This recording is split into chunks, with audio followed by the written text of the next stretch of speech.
Hello, and welcome to Unsheathed with your hosts, Kyle Gold and Cam Hirosaki.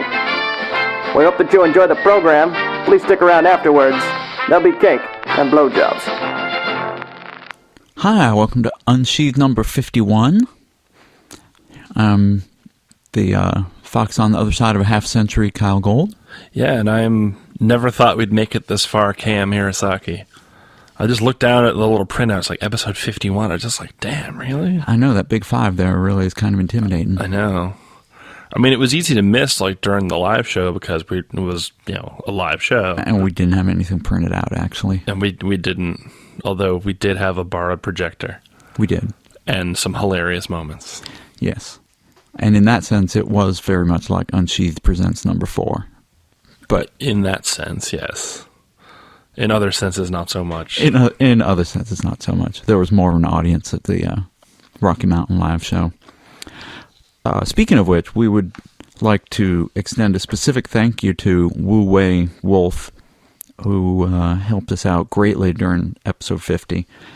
He not only helped with the technical setup and ran liaison to the con staff to make sure we had all the equipment we needed, but he also spent a good number of hours that afternoon with Kit, I believe, setting up the pyramid and game show and changing some of our wonderful ideas to be ambushes. Oh, was that his idea?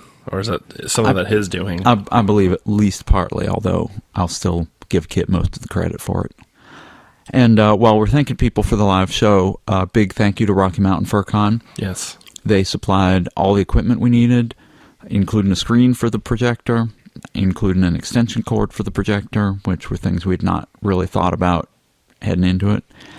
And they let us use the con room, and despite our asking it kind of the last minute. So big thank yous to those guys.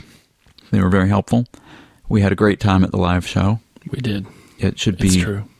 I'm talking about it like nobody else has seen it yet because it's not up, but by the time this episode's up, the live show will be up, so people hopefully have heard it. But it was a lot of fun. If you thought it was fun just listening to it, then... I, too, am in the future. And speaking of other episodes of Unsheathed, we're going to be taking down episodes 1 to 24 shortly. We're still going to be selling the DVDs for purchase at conventions. Go to Fur Planet or So Forth Press, and one of them should have the Volume 1, which has all those episodes on it. Along with lovely art by Bobby No. Yes, and include some personal reading of our stories in there, too. So, it's... And the missing episode of Anthropodcast. Right. Which I always forget it's on there. But it's not on iTunes. Right. So, we're gonna take 124 down off the feed, just to keep things nice, and so that when people go back to the beginning and kind of start listening to us, they don't hear our scratchy voices on badly recorded Skype, and it's all just the real professional quality podcast. We should maybe include a little intro like "This is Unsheathed" and something like that to put up on the feed, but we can figure that out later. I don't have to do it live on the podcast. Kid snaps up from the mixing board to stare at me like... Episode 1 of Unsheathed is the stupidest thing ever made. It ruined everything. And not just podcasts, but everything. There's no plot. The characters aren't even consistent. Cam Hirosaki wears pants.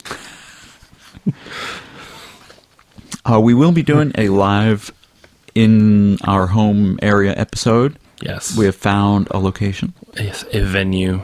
We will be pinning down a date in the next couple of weeks, from which you can infer that it will not be in the next couple of weeks, but we're looking at kind of late August or early September. Certainly it'll be before Rain First. Yes.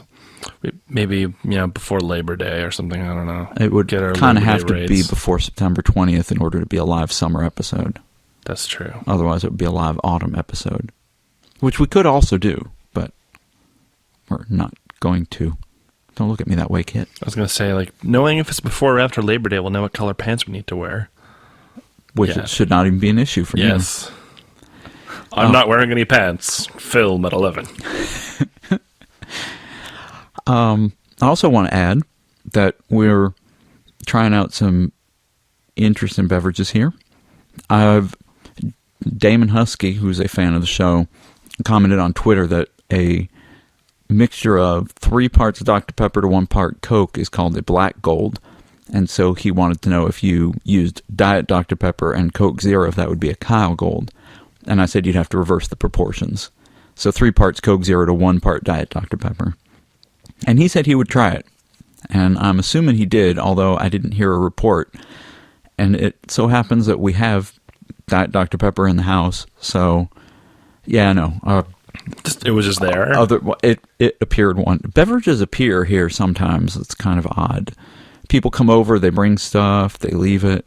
So anyway, I had all the fixings here, didn't have to go out and get any of it. And so I am trying for the first time for myself what is my eponymous drink. All right, he's going to go see what he tastes like. I should have said that like half a second later. You Damn had it. to go there. My timing was so close. No, it's not too bad. It is acceptable. It is. It's like Coke Zero, a little bit sweeter. You can taste the Dr. Pepper, definitely. My secret is when I go to like the movies or like a fast food restaurant that has a little like self-serve fill-up fountains, I'll always put like a tiny bit of cherry Coke in and then fill the rest up with Coke Zero. Ah. So it's like low calorie, but it has a bit of a flavor to it. Well, I happen to kind of like the flavor of Coke Zero, but this is an acceptable beverage, and I like the flavor of Coke Zero. I think since I don't know that it would be appropriate to have an alcoholic cocktail named after me, I will settle for the pop cocktail. Oh. You know what's funny is like I've gotten so used to Coke Zero that whenever I go to like one of those like rare places that only has Diet Coke, it tastes so weird now. I usually get Diet Coke when I go out to restaurants, so it's... Well, Diet Coke from a fountain different. specifically. Yeah, it's a little different. Yeah. Or it's just like, why? I kind of switch back and forth between vanilla Coke Zero and regular Coke Zero and Diet Coke, so... You don't drink the cherry Coke Zero? You know, I don't like it. Really? Taste the cherry kind of gives it a little too chemical flavor for me. Tastes fine to me. And we also have, on the topic of things that people take... Well, do you want to introduce your beverage, and then I'll go on to our other refreshments? Speaking of people who do drink alcohol, as you know, and anyone who has seen me this weekend knows, it has been a weekend, I'll just say that. Came here, Saka was attempting to drink a bar in San Francisco dry. And very nearly succeeded. I guess, I'm thinking about, like, the last non-live episode about, like, species bonuses to capacity and whatnot, and I'm just not going there again. Yeah. Although that was an entertaining little side note. Yes, I still have to listen to that episode. People tell me that it comes across very amusingly. So anyway, what are you drinking? This is from my good friend Rolo Coda. This is his own sort of not homemade wine. I hesitate to call it that, but it's it sounds like it's like growing grapes out in the backyard. Yeah, no, there's this company up in San Francisco that sort of lets you like manage your own wine. As I understand it, you basically like pick like the type of grape, the vineyard you're going to get it from, and you get to put together labels. This one has an otter on it, except I think it's a sea otter and not a river otter. So I will shake my fist at it. But let's see how it's a Cabernet Sauvignon, by the way, with grapes grown up actually in Napa Valley, which is, like our... I want to make fun of people who prefer Sonoma, but I think that includes B-Hop, and I don't want him to be mad at me. That's all right. He's too nice a guy. He wouldn't be mad at you. He might. Actually, more our local wineries are sort of the Santa Cruz Mountains. I just had a friend of mine telling me that they do like big winery tours and stuff all up in that area. And they're really excited when local people come by and know about them. So as long as I've lived here, I don't think I've ever actually been to Santa Cruz. Somehow I've just never been to Santa Cruz. We will have to rectify that. I mean, like, I've been to Monterey to see my fellow otters, but I've never been to Santa Cruz. Those are also sea otters. They did have a big otter exhibit for a while where they had different kinds of river otters and stuff. Okay. Yeah. Well, the famous otters of Monterey, the ones that you can go out and Yeah, kayak yeah. with, Those are sea otters, but sea yeah, otters. no, but they had like an otter special thing where they had more species of otter there than I knew existed. Wow. Which I didn't think there were a You need lot. to look up your family tree. I know. I'm such a bad genealogist. I should taste my wine. A good genealogist always rubs his lamp. You're lucky this wine is good, otherwise I would throw it in your face for that. No! You would never waste good wine like that. No, but I'd waste bad wine. Luckily, this is not bad wine. So it meets your approval? It does meet my approval. Awesome. So, congratulations to Shouts out to Royal Lakota for supplying the wine. yes, and for being a good amateur vintner, I guess. Yeah, that works. And we also have, supplied by a fan of the show, Growl Tiger, some Fox's creams. Yes, just all over the table. They are. It's all, yeah. They're actually biscuits Yes, from England. yes, from the England. So, apparently during this podcast, we will be sharing some Fox's creams. Trying to place your accent. You Yeah, You don't sound like you're from Atlanta at all. Are you from the ATL? ATL. Hi, Don, are you? He doesn't listen to podcasts. He won't ever hear this. Which is why we can make fun of him. Oh, yeah. As opposed to Lovejoy, who does listen to this podcast, and I make And fun we of make fun of him anyway. anyway. Speaking of people who write into the show, we have some emails to read while we're enjoying our Fox's creams. See. This is the first one we actually have to apologize a little bit for. He wanted some help keeping himself on track during the month of June, and we have kind of overshot that a little bit.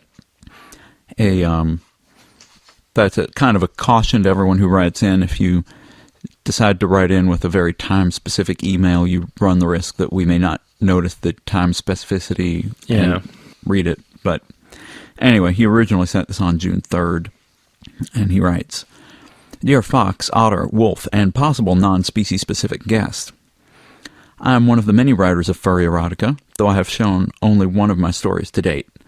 I am writing to ask for the help of this podcast. I have an idea for a novel that I've had for several years now, and I really want to start writing on it. I tried to do it while in high school and made it 255 written pages into the story before writer's block and procrastination kicked in. Now I want to restart the story with furry characters soon. My goal is to have 10,000 words by the end of June, and I will be writing in to report my progress. Now for a couple questions. Firstly, how do you try out and develop your story characters? I will sometimes use new characters in a roleplay to see what sort of personality they will have, and various things like that, but that is not always effective. Secondly, I'm not sure if I want to have sex in my novel. Is it a good idea to write it into the first draft, or even as a side story to make sure it would work out? Fluffily yours, Lutra Mustil, Professional Otterfox. P.S. If there's anyone that wants to follow my progress, I will be using my Twitter at Lutramustil to update my progress daily, I hope. Well, I apologize for the delay, and I do hope you're still working on your novel. Do let us know if you got to your 10,000 word goal. Yeah. I mean, 10,000 words in a month is eminently doable. By now you should be at about 25 if you were at that pace still. Yeah. Developing story characters, using them in a role play is not a bad idea. It's not something I tend to do myself, but I can see where it would be useful. Yeah. Yeah, I tend not to do it either.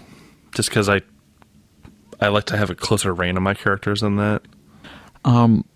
Unfortunately, or fortunately, I think one of the things that we've both observed is, and I know Not Tubes mentioned this also, one of the ways you develop your story characters is by writing the novel and seeing what they develop into, and then you go back and change their characters. I have one character who's a new one to the second Out of Position novel, who started out one way and kind of developed a different way over the course of the novel, and I'm now going back and rewriting all of his parts to make him fit. Other things that have happened to me have been, like, I've done role plays online that have then inspired stories that I've gone on to write, but that's not like, oh, I copy pasted a role play log into a thing and then tweeted to make it into a story. Like, I'd actually would write the story from scratch. And I don't think that's what he's doing. He's just using characters in role play to kind of figure out what they're like. I'm just saying that like role playing as a writing tool is not inherently a bad idea. That's the point I was trying to make. Right. But yes. And as for the sex in the novel, I think we have another letter which will help us answer that question, or at least address it. And thank you for that segue. Yeah, Doc Severinsen is so old. Bumping up our... Sorry. How old is he? Bumping up our most frequent podcast writer in. Yes, this is lucky 13 here, isn't it? I believe it is. All right. I'm going to enjoy a Fox cream while you're reading that. Oh, if I can watch and... Oh, see. He's doing it on purpose. Kit. Kit's not even looking. Okay. Greetings again, Sheathers. Recently, your erotic writing podcast has been much more about writing than it has been about erotic. So here's a little quandary I found myself pondering. Oh, you spelled quandary wrong, Condrel. I'm so disappointed in you. I found myself pondering to swing the scales back into the right, or perhaps wrong, oh so very wrong, direction. Namely, I'm having trouble with a couple of sex scenes in an extended story of mine. That's not to say that sex is lacking. Oh dear God, no. I am still a fox after all. The problem is that they're not doing much to advance the story. So I guess my question is thus. How scorchingly hot does a scene have to be before you'll consider it for inclusion, even when it doesn't move the plot forward? I've planned the story I'm writing as erotic fiction, but so far all of the sex scenes that look so good on the storyboard before I started writing them aren't doing much for the story. They're hot, oh yes, they're steaming, enough for me to get a little flustered just imagining them while I'm searching for the right descriptions to use to set the scene. The problem is that they don't feel necessary. I know you two have run into this in the past, but I wonder if you might expound a bit on how I can overcome this dilemma. I really do want to include the sex. It's fulfilling to me as a writer, and I believe the scenes are sufficient to do the proverbial job for my readers. It sadly just doesn't seem to advance the narrative. Thanks for your advice, Condrel, the proponent of penetration. See, he keeps coming up with these witty taglines and interesting questions, so that's why he gets so many letters right on the podcast. Yes, also, which is why I'm allowed to call him out for misspelling quandary. Exactly.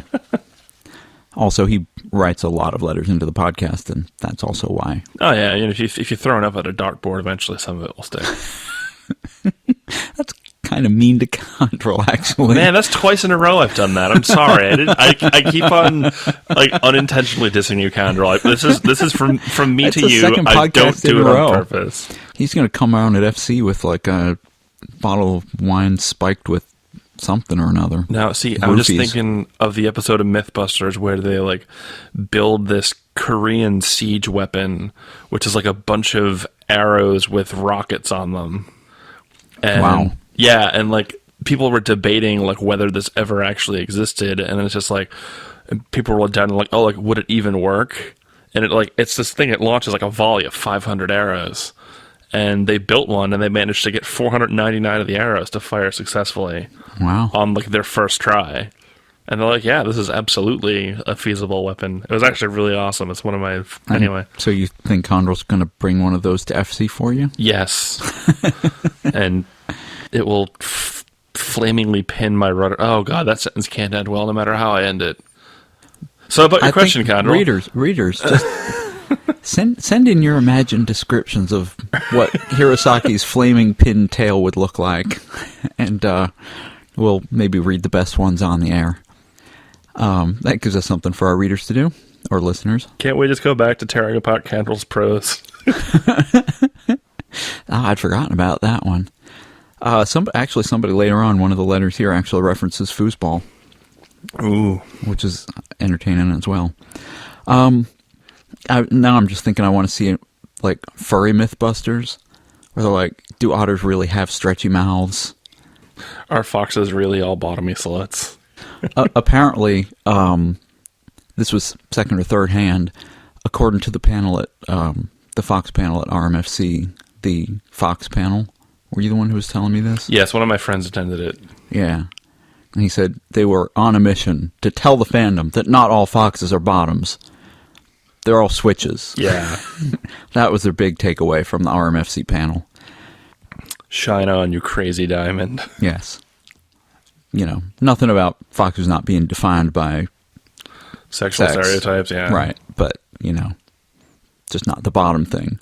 Which, again, gets back to, okay, it's not true, but if it were, what's wrong with that? As I think Lee says, either in my old book or my new book, someone's got to be on the bottom. Yeah. And it might as well be him. Right. That's where he likes to be. Yes. He wrote a whole song about it.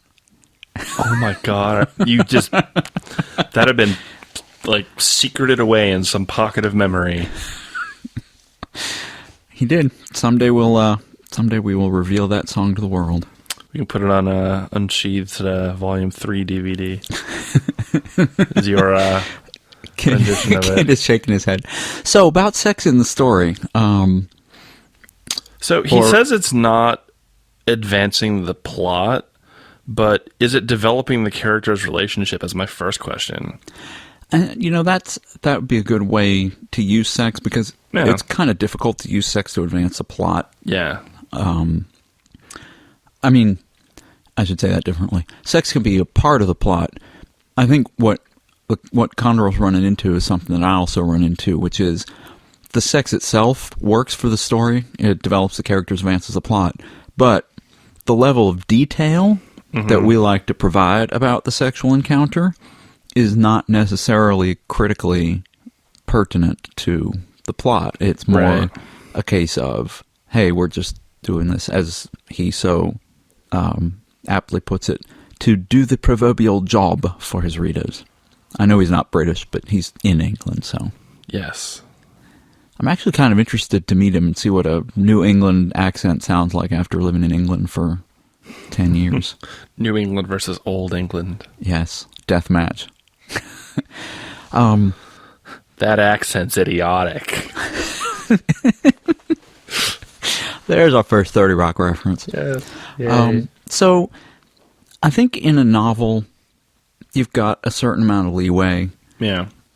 There's, you know, technically a lot of the, if you're going to go through and be like, well, technically this description isn't fully necessary, you know, of a scene, you can go into a little more detail. Similarly with the sex, if it breaks up the pacing of the story a little bit, a couple of the ways that I use it is to slow down and give the characters room to breathe. There wasn't very much sex in Shadow of the Father because there wasn't very much breathing going on in that. But yeah.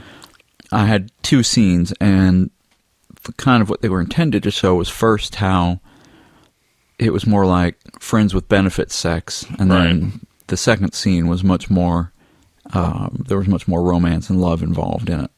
And I missed you and we both almost died. A lot.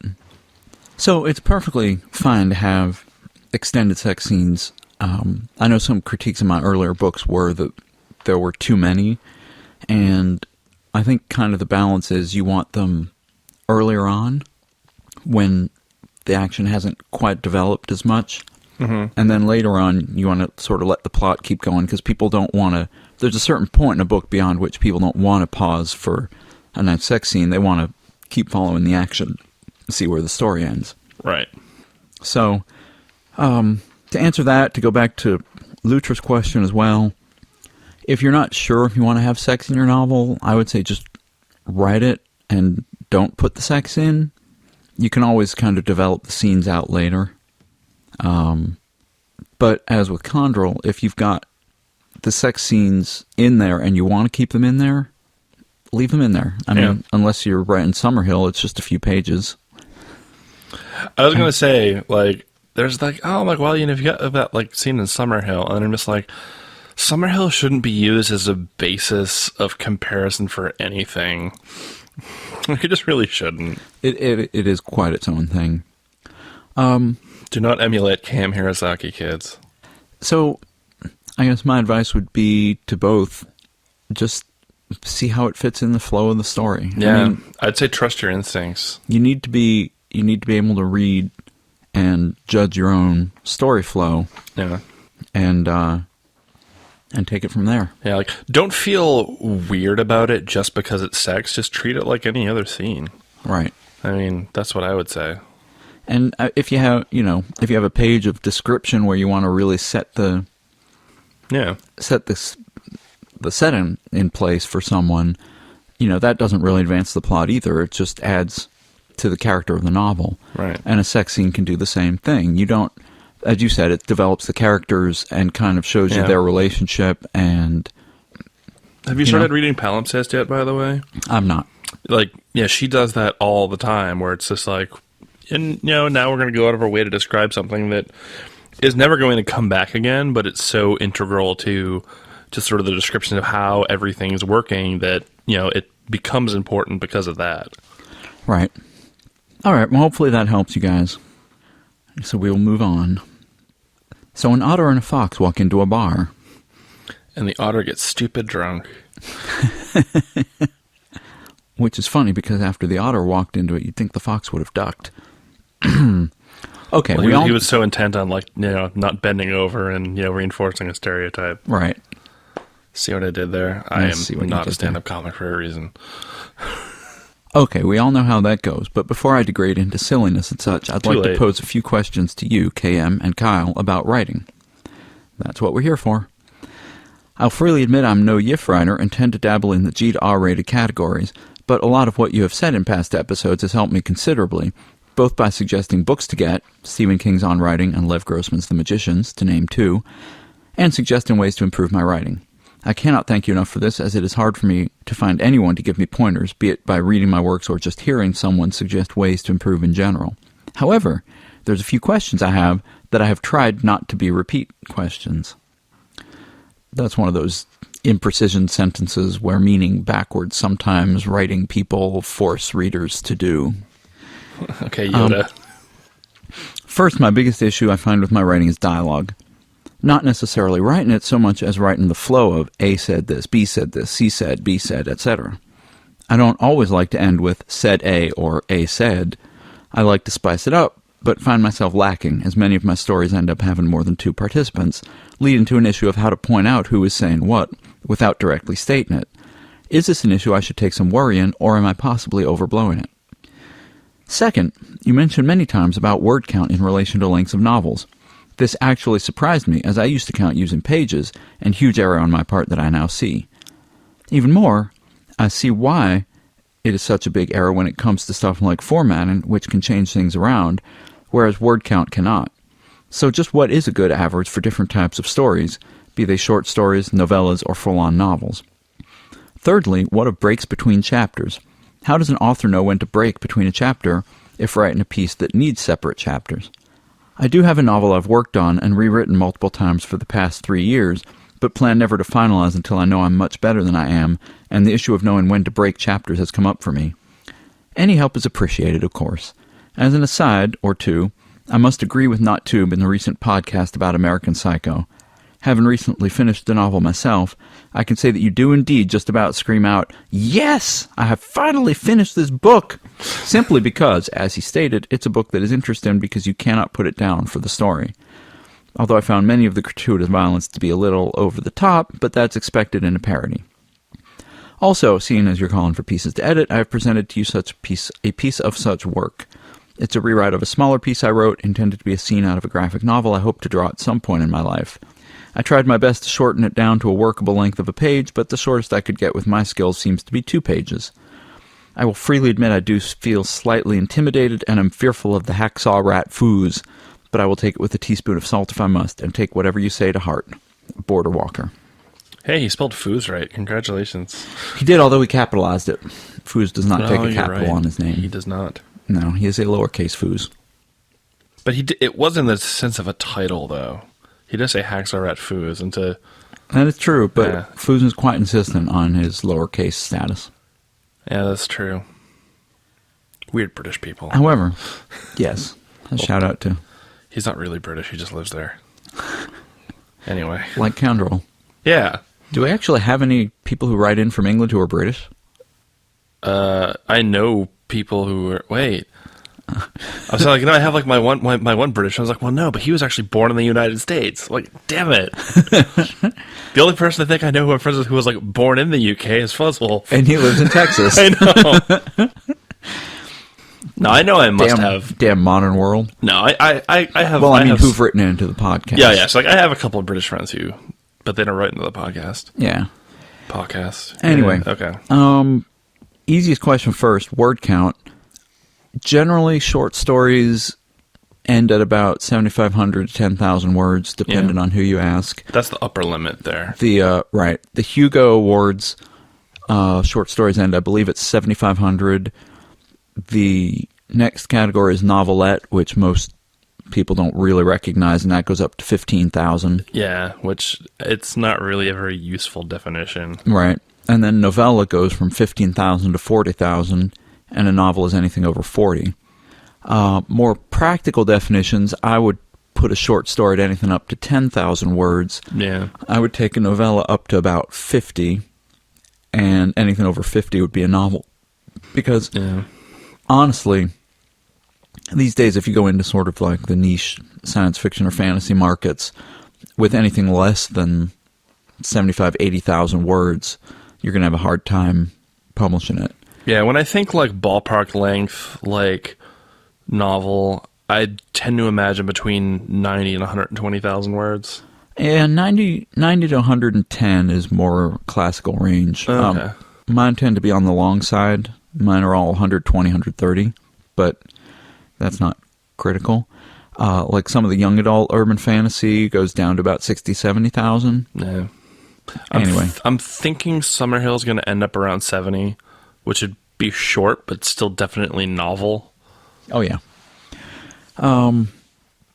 Breaks between chapters. There's not really a right or wrong answer to this. I No, mean, there was one. Wasn't there a chapter in Unlondon that was just one word? no, Or it was one sentence. Sentence, yeah. It was like, she was wrong about that, though, of course, or something like that. Yeah, which... Yeah, it all has to do with the pacing of the story. This is starting to become an episode about pacing, but it's basically when you want to give the reader a break, and you can do it. You can put a cliffhanger at the end of chapters. Yeah. Or you can just say, well, and then, then they went on to the next thing. Common use for a chapter break is time elapsed. So if you say, and, then there was the end of the day, and then the next chapter starts out, the month of November flew by quickly. So. Yeah, that happens a lot. Also, it really depends on the style of book you're writing. Like, if you look at, like, your typical airport thriller, like, your chapters are going to be, like, 3 pages long. Because you're going to read it at, like, 10-minute intervals. Like, that sort of thing. Or, like, if you're the sort of person, like, you read for, like, 20 minutes before bed, they have really tiny chapters for that reason. And that'll be just kind of anytime there's a scene break, you'll do a chapter break. The latest couple books I've been writing, the chapters break when I switch point of view characters. Right. So, I don't know, you just get a feel for this part of the book has gone on kind of long enough, and I want to break it up a bit. And, like, I was going to say ideally your chapters should all be around the same length, but that's not even true. No. You can have long chapters and short chapters, and it doesn't really matter. It's always like, it's like paragraphs. Some paragraphs are going to be shorter, some paragraphs are going to be longer, and it's just whatever works for them. And like paragraph structure, it's going to fall into your own writing style. Like, I tend to use fairly short paragraphs compared to a lot of people. Yeah. But that's just sort of how my writing goes. A lot of our advice this podcast is just kind of like, figure out what feels right, and then just do it. And kind of the way you figure out, what feels right is to go out and read a lot of other stuff. Right. And that gives you a sense for the field you're working in. Yeah, like, I don't think, speaking of books that we've convinced people to get, I'm amazed you didn't mention Cloud Atlas. But Cloud Atlas is broken up into sections, but they don't have individual chapters within them. No, I don't believe they do. So. As for the dialogue thing, it's just, again, read how other people handle it. Yeah. If you've got multiple characters, hopefully the voices are different enough that you can occasionally get away without attribution, but you still want a lot more attribution in like a 3 or 4 character scene. Exactly. But you can break it up by action attribution instead of just dialogue attribution. So you could do something like, I'm tired of this.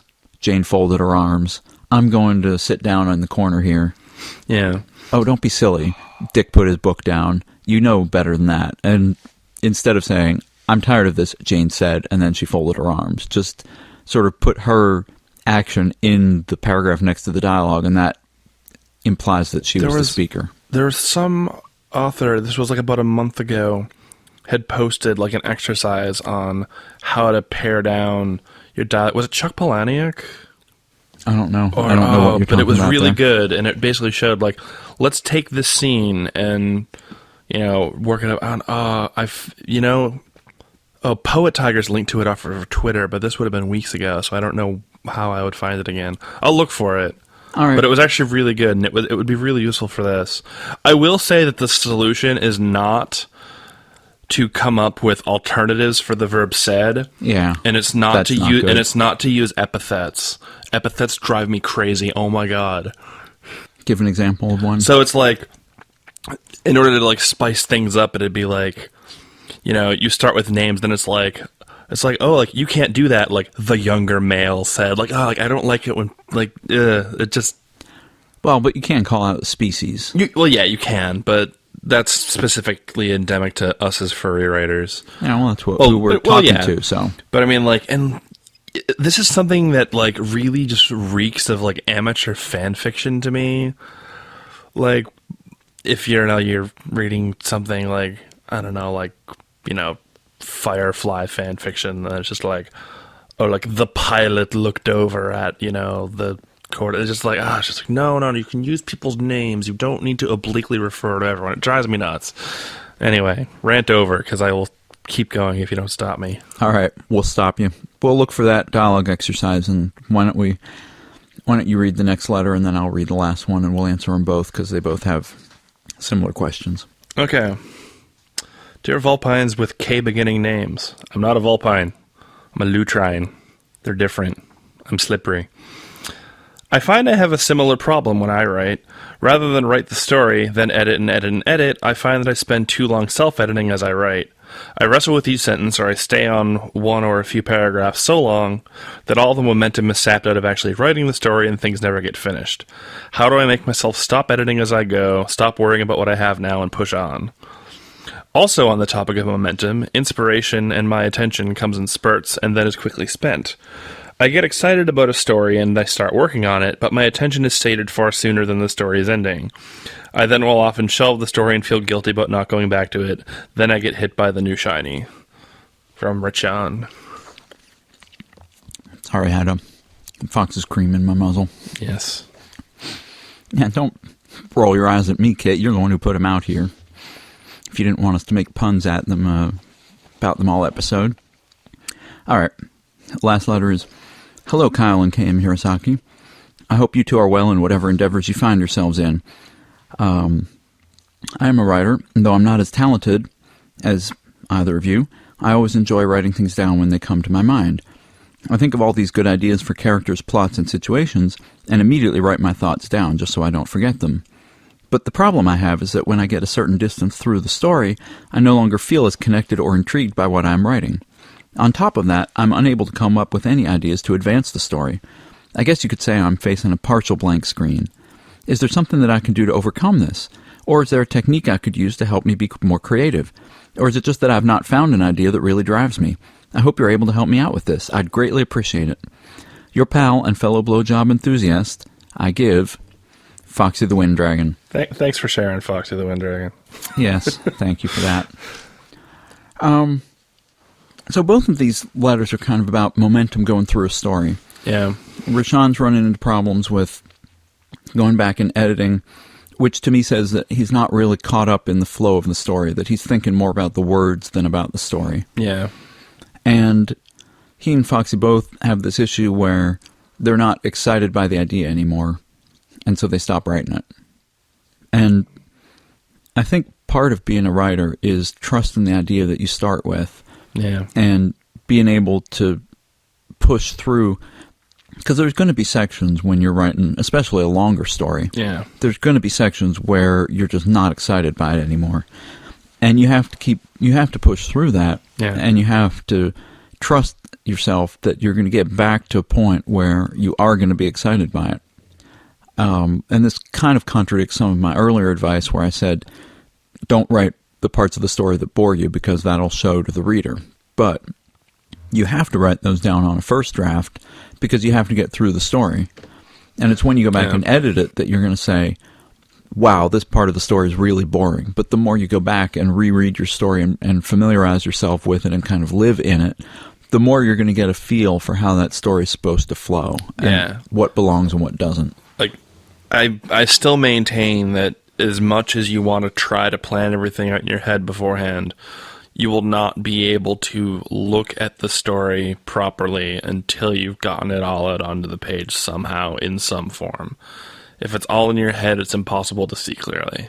Yep, exactly. Unless you're like some weird savant, but which I'm sure happens with some people out there. But don't count on yourself being that person. A lot of the professional writers I know, they'll or not that I know, that I've read about who've talked about this, will say, yeah, the book company demands an outline of a book so that they know you know the whole story. And so they'll, write down as much of an outline as they can, and then they always say the final product just diverges wildly from whatever they wrote. Oh, yeah, and I can believe that completely. I'm looking at Summerhill and what that started as, which I didn't know what it was then, and I'm not sure I know what it is now. Except that it's cool. It is cool. We are going to keep teasing people about it for a while. This is never going to get finished. Oh my god. It will. See, this is one of those cases where you get through and you get to the point where the project is hard, and you can't always come up with ideas. A couple things you can do. I know a lot of writers are really reluctant to talk about stories in progress, and I'm one of them. I don't want to talk about a story until I've written out the first draft. Yeah. And actually, I don't show anyone until I've written a second draft of it. But if you're stuck in the middle of a story, talk to people about it. Because if you can find a friend that you trust, a lot of times it's in telling the story and telling the cool idea that you had that reinvigorates you to write about it again. And your friends can often come up with, that sounds like a cool premise. And then does the fox get on top? And you'd be like, whoa, I never thought of that. That's an awesome idea. Yeah, having just like another thing to do that with. And to a lesser extent, you can kind of do this to yourself. And I'm not good about keeping up with it, but I do sort of keep a bit of like a writing journal. Not like my writing journal online, but I have like a book where I write about what I've been writing about. Just real briefly. That's and a lot so meta. I know. But no, just to sort of so I know where my head was. And there have been times where in writing that, it's sort of just given me a weird new perspective on whatever was going on, and it's really helped ideas click for me. Yeah, and it comes back to something that I know we have recommended in the past, which is you have to be thinking about your story a lot. You have to be turning things over in your head. Like, I'm sort of deep into this out of position 2 editing thing because just in the last month I started getting feedback from people, and it took me a while to really process that feedback because my mind was in completely other places. But once I started about it, I thought, oh, that's right. I never was really 100% happy with how that worked in the story, and now I know the way to fix it. And you kind of turn things over, and I'll play the scene in my head, and I'll be like, I'm still not happy with that, still not happy with that, and woke up one morning and just thought, oh, that's how I fix that. Yeah. And it's always very gratifying when you do that. Oh, yeah.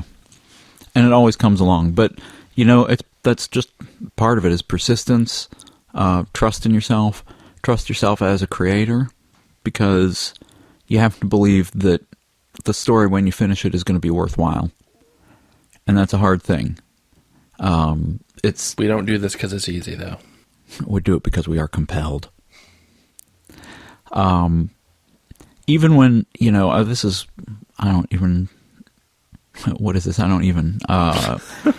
like my 7th novel. Oh God, is it? Wow. 1, 2. If you count Inside the Cage, Yeah. 1, 2, 3, 4, 5, 6. Yeah, 7. Yeah, 7. Not counting the crappy ones I wrote and never going to show anyone. But so yeah, this is my 7th novel that I'm working on, and I'm still. When I was in the middle of it, I was still like, I don't know if this story's going to be worth anything. But I wrote it, I rewrote it again. I'm rewriting it a 3rd or 4th time now, and it's shaping up. And I like it. This is what makes you better than Anne Rice. That and your writing is good. Plus I shower. Wow.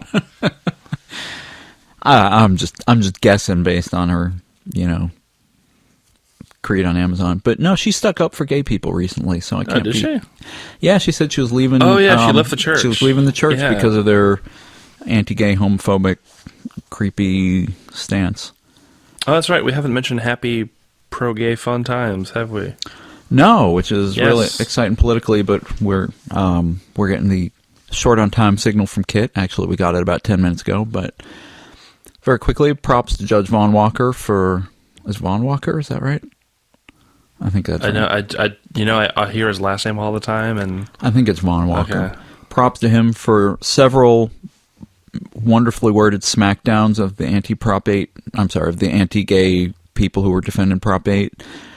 Big props to Arnold Schwarzenegger, Jerry Brown, and the rest of the California government for accepting the decision, actually sort of putting up minimal fight in the first place, and then except not only choosing not to appeal the decision that said that gay marriage is legal, but also joining with the plaintiffs on the case to ask that the judge not extend his stay, which would mean his judgment means that gay marriages should start up again, but he stayed his judgment pending the appeal, and he was asked to extend that stay, and the California officials joined with the plaintiffs to ask that he not extend the stay. So the defendants and the plaintiffs of the case both asked him not to extend it. It's just these kind of wingnuts that intervened with it on the side of the defense that are now asking him to extend it. Oh, wingnuts. Yes, but, without them, where would we be? Not in the dark ages in terms of civil rights. Well, touche. Thanks, as always, for your kind attention and your emails. Yes. We are at unsheathedpodcast@gmail.com. We're Unsheathed on Fur Affinity. Watch us there for more announcements about the live show. And you can find me at Kyle, Kyell, on Fur Affinity, or Kyle Gold on Twitter and LiveJournal. And I'm KM Hirasaki on all 3 of those. Good night. And good luck. And keep writing.